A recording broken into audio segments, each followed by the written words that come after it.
বড়বাবুর সাথে অনেকদিন পর আজকের একটু তাড়াতাড়ি কাজ থেকে তাই একটু ঘুরতে বেরোলাম। তো কোথায় কোথায় যাবো, কী কী করবো সব কিছু তোমাদের দেখাবো। চলো যাওয়া যাক।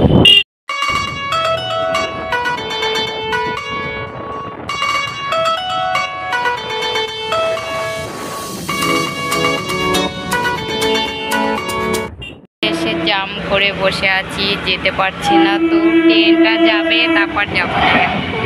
ট্রেনটা চলেই যাচ্ছে। দাঁড়াও, ট্রেনটা যায় না। তো ট্রেনটা চলেই গেল। এবার দেখো ওপারে ভিড় তো এপারে ভিড়। এবার সব গাড়ি যাবে।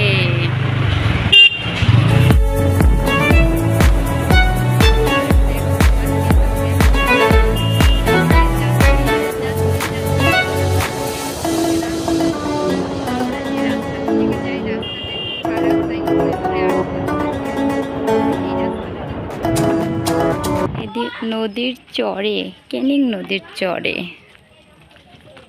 এটা হলো ক্যানিং নদীর চর, সব চর পড়ে গেছে। নদীর চর। এই নৌকোগুলো মানে ভাঙা ভাঙা। ওই এত দূরে জল চলে এসছিল। ও বাবা, এত দূরে তো কাদা ভর্তি, কি করে যাব? দেখো কি অবস্থা, এত দূরেই জল চলে এসছিল।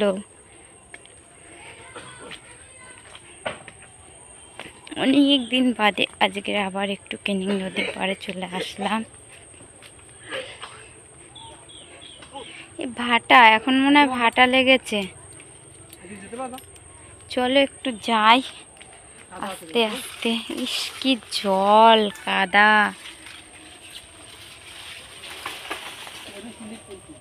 জল এখন একদমই শুকিয়ে গেছে, ভাটা লেগেছে। দেখো একদম জল নেই।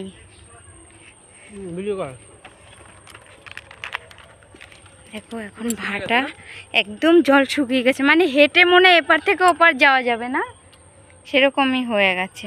তো আমরা আরও কবার এসেছি কিন্তু এরকম হয়নি। এখন কিন্তু একদমই শুকিয়ে গেছে। এই মনে হয় কিছুক্ষণ আগেই এটা এরকমভাবে শুকিয়ে গেছে। তো এখনও যারা যারা ক্যানিং নদীর পাশে আসুনি, চলে আসো। কিন্তু খুব সুন্দর জায়গাটা, আমার তো খুব ভালো লাগে। আমি প্রায় সময়ই কিন্তু ঘুরতে আসি। আর আকাশটা দেখো, হালকা সন্ধ্যা হয়েছে তো, তাই একটু অন্ধকার অন্ধকার হয়ে গেছে। তো আমাদের বলেছিল যে তোমরা নৌকায় চড়বে, ওই নৌকো, কিন্তু নৌকায় উঠিনি, কেননা উঠতে গেলে অনেকটা কাদা পেরিয়ে তারপর যেতে হবে, তাই আর যাইনি। আর অ্যাকচুয়ালি জলও নেই, একদমই জল শুকিয়ে গেছে। কেন এত দূর অবধি জল থাকার, এখন জল দেখো দেখাই যাচ্ছে না একদম। ঠিক আছে,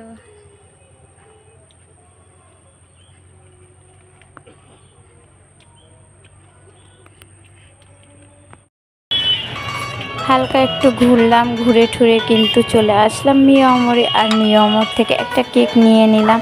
আর মিয়ামরের কেক কিন্তু আমার খুবই ভালো লাগে। জানি না তোমাদের কেমন লাগে, তো কমেন্টে জানিও তোমাদের কেমন লাগে।